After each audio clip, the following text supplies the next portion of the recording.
తిరుమలలోని కొన్ని రహస్యాలను తెలుసుకుందాం. స్వామివారి పూజ కోసం వాడే పువ్వులు, పాలు, వెన్న, ఇలా పవిత్రమైన మూలికల ఆకులు వాటన్నింటినీ తిరుపతికి 22 కిలోమీటర్ల దూరంలో ఉన్న ఒక రహస్య గ్రామం నుంచి తెస్తారు.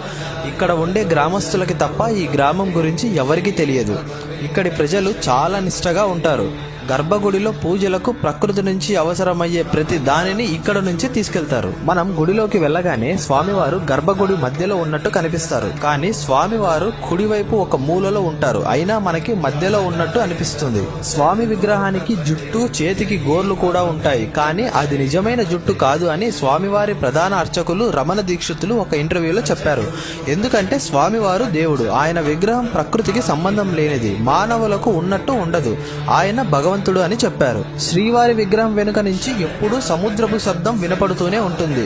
విగ్రహం వెనుక చెవి పెట్టి వింటే స్పష్టంగా వినిపిస్తుంది అని చెప్తారు. గర్భగుడిలో ఉండే మట్టి దీపాలు ఎప్పుడూ కూడా కొండెక్కవు. ఈ దీపాలను ఎప్పుడు ఎవరు వెలిగించారో అనేది కూడా ఎవరికీ తెలియదు.